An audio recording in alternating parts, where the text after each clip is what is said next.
What's going on, guys? This is Guala Beats. Today I'm going to be showing you guys how I mix my beats, do a big mixing tutorial, a good way to look at a mix, how to mix a beat down, because if you don't know how to do it, it could be one of the most frustrating parts of making a beat.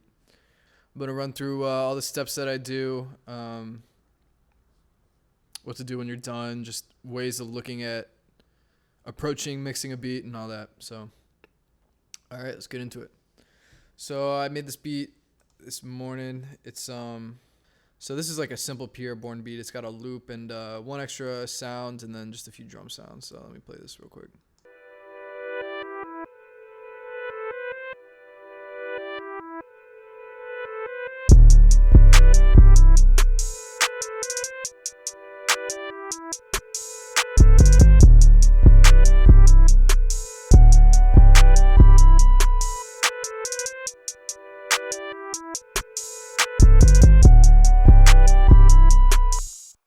So yeah, real simple, nothing too crazy going on. There's probably like 7-8 sounds in this entire beat.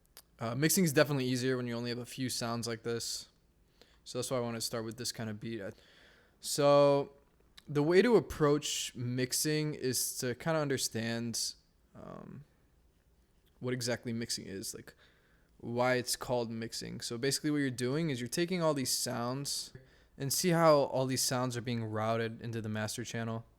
So basically you're taking each of these sounds that's being played and they all have to fit into this one master channel right here. So what mixing is basically taking all these sounds and then just mixing them so that they all fit into this one channel. Okay, so they all have to fit into this one channel.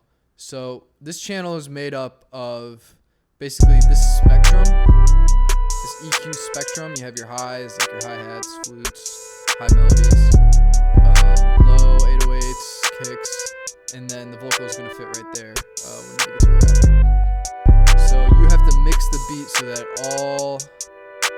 all the sounds basically fit into this. So you're going to have to make room for everything. So the 808s space out right here. You're not going to want sounds that have too much low end because that's where the 808 comes. If you want like a really clean, loud mix, like crisp and clear, then the 808 is going to have to be alone by itself so that it can fully breathe, and the hi-hats are going to be fully breathe and the space and all that. So you have this EQ and also the stereo image. So this is also the entire beat, basically.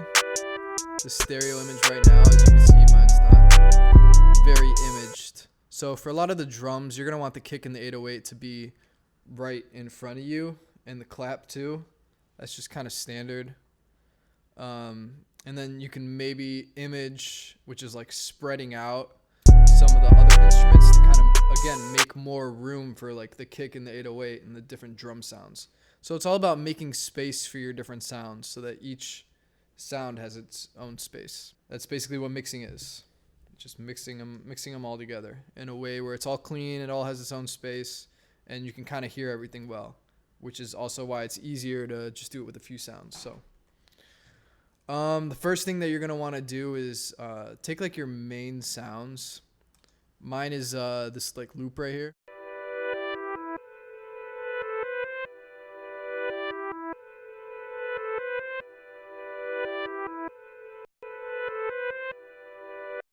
So it doesn't really have a ton of low end on it already, but what you're going to want to do is you want to click 2 over on the presets and kind of just remove as much low end as you kind of feel comfortable with.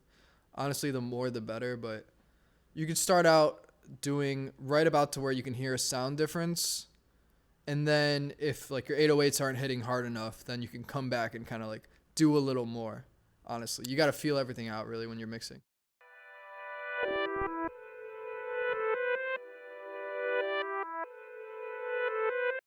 So I started noticing a change right about here, so I'm going to stop right there until I think I need more, and then I might come back and change it up a little bit. So another thing you notice when we put the imager on the master is that the loop itself was kind of center. So we could try putting an imager on that too, so that it'll spread.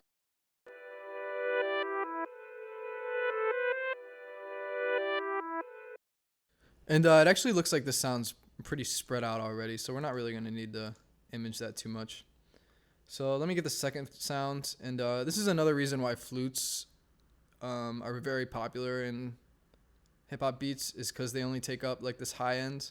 So you can honestly have a flute just playing, not really need to EQ it, and then just have the 808s like have all their own space, because the flute's not really going to clash with an 808.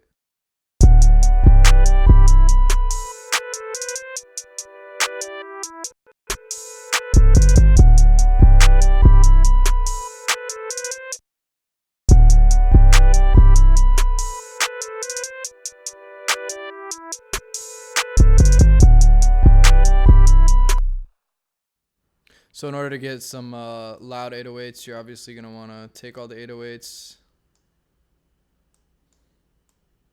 turn the volume all the way up. And if they have their own space, all you really need to do is turn the volume up, and they're going to like come at you loud and be in the mix. So you could just kind of turn it up to the point where it's like loud enough and in front of your face is enough where you're happy with it. A lot of mixing does come from sound selection. So if you're not happy with how your drums are hitting, honestly, get new drums. Like, you can go to Reddit drum kits and just download free drum kits all the time. They always have new ones and free ones that are put out that are really good. I always find good sounds. And it's good to start your own kit too. So like, make a folder in FL. I have mine in under desktop, under kits. I just make one, and then copy and paste sounds that you like. Because if you like sounds and you think you mix well, just keep them and then use them for more beats. I'll use like the same, like, I don't know, 20 sounds for each, 10, 20 sounds for all these. Okay, so once you kind of take out the low ends and image your main instruments, now is like the actual mixing part. So I'm going to play it, and what you're going to want to do is you're going to want to keep a look at this master channel. Make sure nothing's on the master channel. Make sure the limiter's turned off, because the limiter kind of smushes everything. And then what you're going to want to do is, I think there's a process called gain staging. You're going to want to play the beat and then adjust the volume on here on the channel rack and watch the mixer. You don't really want this going over 0 a lot. If it does a little bit, that's okay, but try to mix everything so that it's as close to 0 as you can get it. If better to be a little under.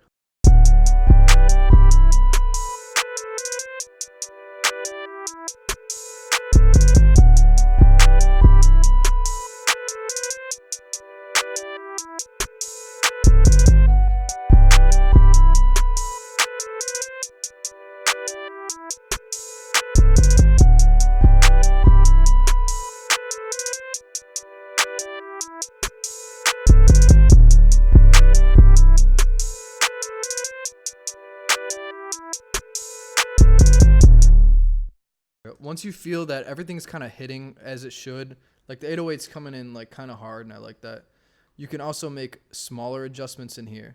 So adjusting the volume in here will kind of determine how it's like adjusting the velocity. It'll kind of determine like how hot it's coming in. So if you kind of like the punchiness of the sounds based on this volume, then you can kind of turn it down a little bit in here. So I like the way the 808's coming in. I think it's nice and punchy, and I like that. So I can turn the 808s down in here as I'm like finalizing the mix, trying to get it perfectly to 0. So just adjust these a little bit. So as you see, it's like coming over 0 a little bit, but that's not really too crazy. So I'm just gonna add a soft clipper to it. This is probably like just the best overall thing to put on your master channel, because it doesn't really affect it a lot. It'll just kind of like keep it at 0. Like, it'll kind of work as a limiter, but not really limit your beat and make it sound squashed. So what you're gonna want to do is put the soft clipper on, just kind of listen to it a bit, see if everything's still hitting the way it should. Because you'll notice the 808s were clipping a little bit. So if you put the soft clipper on, it's gonna like smush them down a little bit. So you might need to lower everything, make sure that everything sounds the way it does.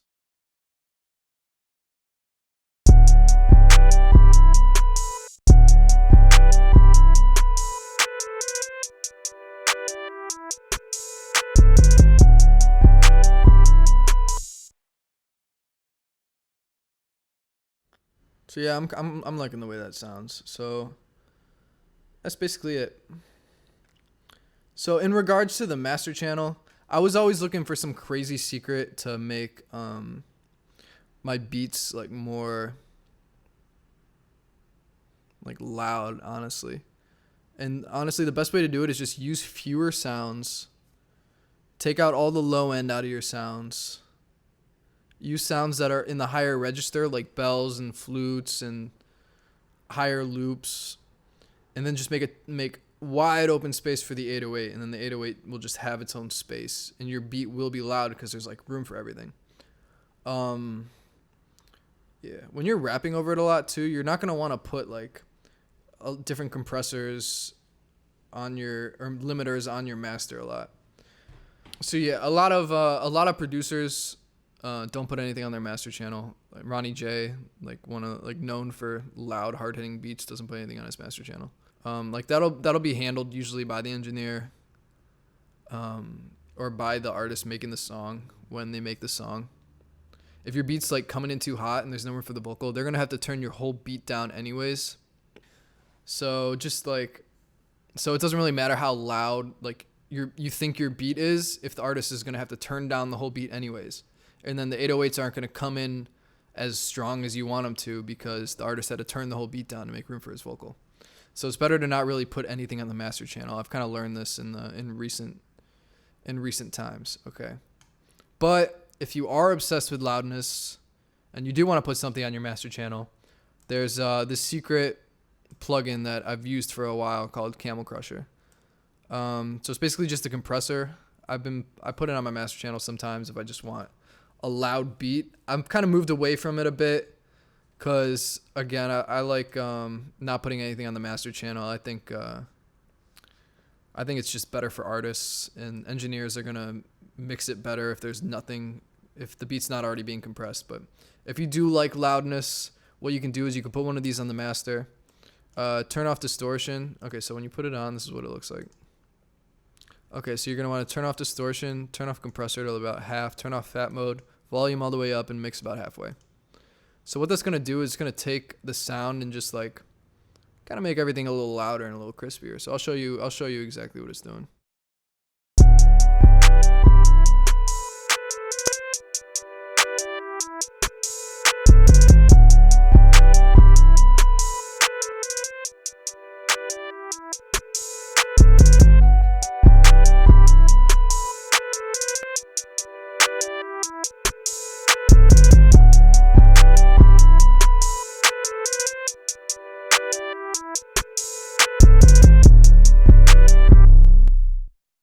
So if you're obsessed with loudness, or you're like an artist and you wanna just mix your beat and your vocals like as loud as possible, yeah, just throw one or two of these on the master channel, and it'll like increase the volume of your whole beat, or your whole song. But if you're just making the beat, again, I advise that you try not to use it because it can kind of like leave no room for the vocal, make everything too hot. But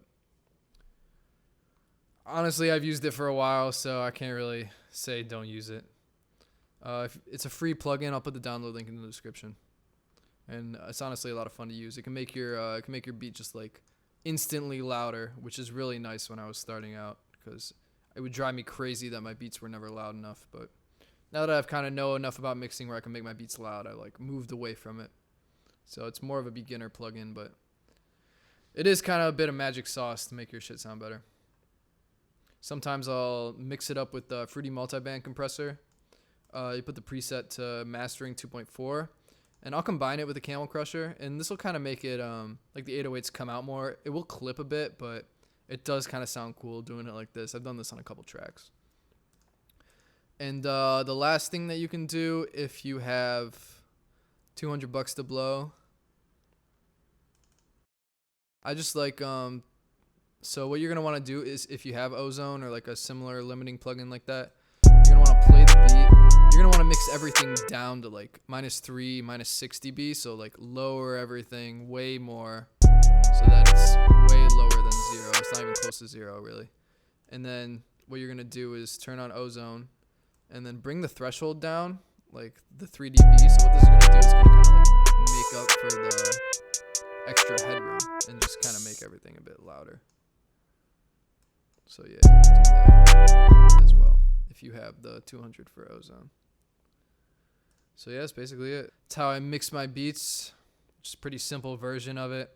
Obviously, with more instruments, it gets a bit more complicated. So if you guys would want to see a mixing tutorial for one of my more complicated beats with like 4 instruments and 10 different drums, let me know in the description, and I might get working on that. Let me know what other videos you guys would want to see.